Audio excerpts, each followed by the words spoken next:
Raphaël, on peut revoir un bout du classement? Le bas du classement, Bien sûr, du coup. voyons Ça y est, on l'a fait. La Ligue des Champions, formidable. Maintenant, c'est le bas du classement avec, regardez, sûrement une équipe de Montpellier qui est condamnée. 15 points. Juste devant, il y a Saint-Etienne. Et puis, Le Havre qui est en position de barragiste. Alors, il y a Reims qui est vraiment pas loin de cette place de barragiste. Est-ce que Nantes et Angers sont déjà sauvés? On peut poser cette question maintenant. Bah alors, je vais poser la question autour de la table. Pour vous, on considère que Montpellier est en Ligue 2 de notre côté. C'est un parti pris. Si vous n'êtes pas d'accord, vous le mettez sur l'Ardoise. Sinon, vous me donnez le deuxième relégable, 17e, et le barragiste, 16e. Pour vous, ça va se passer comment cette fin de Ligue 1? Bon, 16-17, elle me fait même la 18. Vous voyez, ça, c'est Alicia Denis. Non, vous avez déjà noté. 16-17-18, Reims, Saint-Etienne, Montpellier. Saint-Etienne et Angers qui descend pour le Tanzy. Saint-Etienne en barrage. Le Havre qui joue les barrages et Reims qui descend pour Charlotte. Alors, Reims-Sainté, dans quel ordre on est? Voilà. 16, Reims en barrage. Sainté qui descend pour Ambre. Reims, 16, Le Havre qui descend pour Jérôme. Et Saint-Etienne et Reims dans la charrette. Saint-Etienne en barragiste. Non, Reims, 17e Reims et 16e Reims. Ok. N'importe quoi. Regardez, lisez. 17e Saint-Etienne qui descend, 16e Reims. Donc faites le classement à l'envers. Le 16 avant le 17 dans un classement. Mais dans mon cerveau, tout est à l'envers. Votre cerveau est cramé, Raphaël. C'est pas je peux pas vous dire. C'est fou, ça. Jérôme Alonso, bonsoir. Bonsoir. Oui, ben Reims. Alors, Montpellier, vous ne discutez pas notre choix? Montpellier, je ne discute pas le choix. Reims, je suis inquiet parce que là, ce qui se passe depuis 2-3 mois, je crois qu'il reste sur 5 matchs sans marquer. Reims? Il me semble. Ah bah c'est simple, depuis qu'il y a eu Samba Diawara, le nouveau coach, il n'a pas vu son équipe gagner et marquer, je crois. Voilà. Il y a eu un match nul la dernière fois, c'était Donc je crois que ça en dit beaucoup sur la qualité ou pas de l'effectif. Donc barragiste, parce que là, regardez, ils sont à une place du barrage, c'est-à-dire qu'ils reculent que d'une place pour vous. Et je regarde beaucoup de matchs du Havre, parce que j'avais adoré ce qu'avait fait Didier à Nice.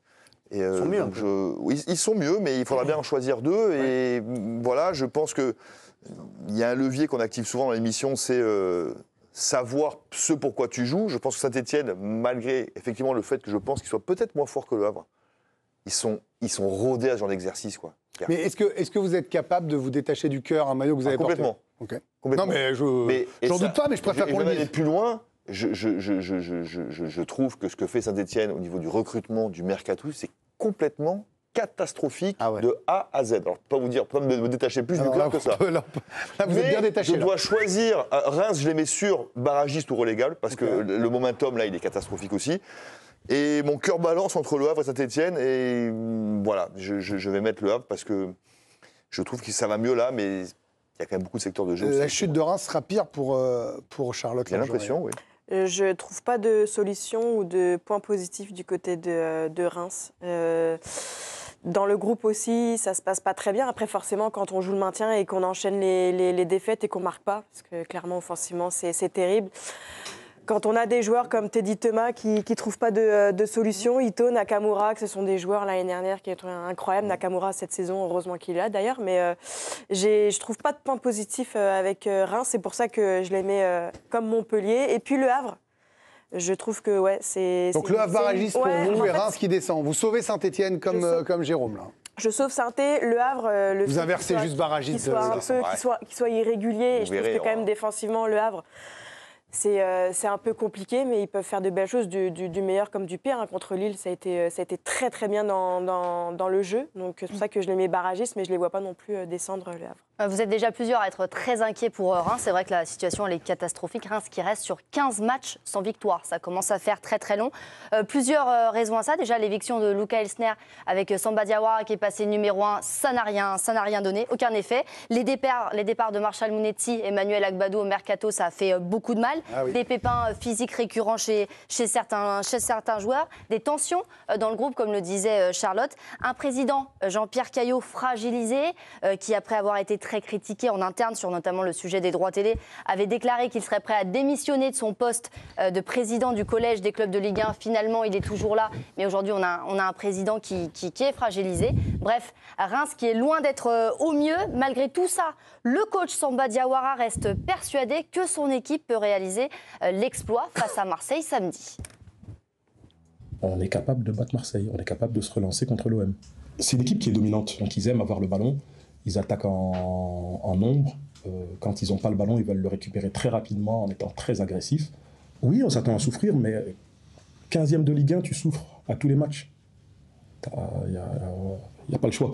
Donc oui, on va souffrir, mais on ne sera pas des victimes non plus, quoi. On va essayer de s'appuyer sur ce qui a bien fonctionné, c'est-à-dire une certaine solidité, mais ça ne veut pas dire qu'on ne va pas mettre le nez à la fenêtre. On espère toujours le mettre le plus possible. À nous de bien défendre, de bien attaquer aussi, de ne pas rendre les ballons quand on l'aura et que l'OM aura besoin de souffler. Un seul motif peut-être de satisfaction pour Reims cette saison, c'est cette demi-finale en Coupe de France. Il joue Cannes mercredi prochain, mais en Ligue 1, c'est très très compliqué. Voilà, pour Reims. Alors, on va maintenant s'intéresser à ceux qui voient plus de danger pour Saint-Etienne.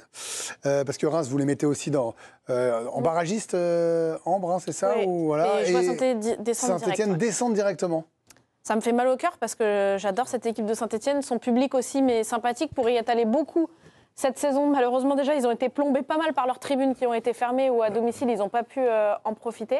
Cette équipe, moi non plus, hein, je ne lui ai pas beaucoup de motifs de satisfaction. Que c'est dur, que les matchs sont laborieux, que le contenu est préoccupant pour Là, le coup. ils ont besoin des 3 points à Montpellier, par exemple. Si ça devait être rejoué, ça serait un coup très dur pour eux. Mais ça c'est terrible parce que c'était peut-être le moment, ça y est, où ils allaient se relancer, capitaliser là-dessus dans un match pour le maintien et ça allait faire du bien. Et pour l'instant, le seul match qu'Eric Orneland a réussi à gagner, justement, c'est celui face à Reims. Hein. Le premier, vous vous souvenez du match au parc? Il a dit c'est pas mal, c'est cohérent. Mais c'est vrai.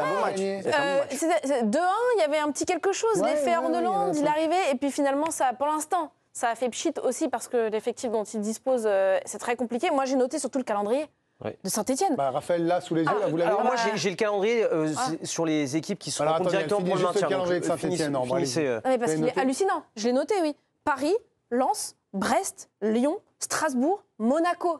Comment vous voulez que Saint-Etienne aille chercher le moindre point face à ces équipes-là? Et en plus, pour mieux bosser. C'était l'argument. Compléter ce que disait Ambre, et justement, on va regarder les confrontations directes entre clubs qui jouent le maintien. C'est que Saint-Etienne est l'équipe qui a le moins de confrontations directes face à des équipes qui jouent le maintien. Donc le prochain match, c'est ce match face à Montpellier. Il y en a quelques-uns encore. Hein. Et puis, il y a Reims. Mais sinon, voilà, il n'y a pas d'autres motifs où vous pouvez prendre des matchs qu'on appelle des matchs à 6 points lors de la dernière ligne droite, là où d'autres équipes, eux, ils peuvent prendre ces points importants, ces victoires sur des confrontations directes. Par expérience, quand tu joues le maintien, je suis certain qu'on en reparlera, Saint-Etienne va gagner au moins un de ces gros matchs. On verra ça, parce qu'il y en a un qui voit... tu peux perdre des matchs quand tu joues le maintien contre les équipes qui jouent plus rien. Oui. Et ça arrive tout le temps. Il y en a un qui voit un downfall, une chute. Ouais. C'est celle danger, cette équipe dont on parle, Loïc Tanzi. Déjà, si tu mets 3 points de Saint-Etienne contre Montpellier, tu n'as plus le même classement. Et Angers, il serait plus si loin. Puis en fait, je pense que... Il y a quand même 4 points d'écart à ce niveau de classement. Moi, je suis toujours épaté par quand on me dit qu'ils peuvent gagner 4 matchs quand il en reste 8, alors qu'ils en ont gagné 4 dans l'année. On parle de Reims, mais ce qui se passe à Angers, alors ils ont un tout petit peu plus de points, mais c'est pas très rassurant non plus. Moi, je les vois jouer en ce moment, c'est catastrophique. Ils n'y arrivent pas, que ce soit à domicile ou à l'extérieur, ils prennent pas de points. Et tout doucement, ils descendent. Ils semblaient un peu tranquilles il y a quelques temps, puis ils gagnent plus un match. Et ce que je vois en ce moment en danger, ça me fait très peur. Et moi, je pense qu'eux, qui se pensaient sauvés, vont se retrouver dans la bataille pour le maintien. Et là, pour le coup, mentalement, ils n'étaient pas prêts du tout. Et je pense qu'ils vont s'en battre. Angers sont pas prêts, tu crois? Je pense qu'il y a quelques semaines, ils se sont dit, c'est fini. On est tranquille, on est dans le ventre mou, on a fait une bonne saison. Je pense que Angers, ces 3 petits points d'écart, ça veut dire qu'il reste 8 matchs. Moi, je pense que Angers, s'ils en gagnent 2, c'est bon. Non mais, toi, t'as dit 4 pour les autres. On va se retrouver toutes les semaines. Hein. On va se faire le décompte final, vous savez. Alors que je pense que les équipes dont on parle, les plus probables, à mon avis, il faut en gagner 3, quoi.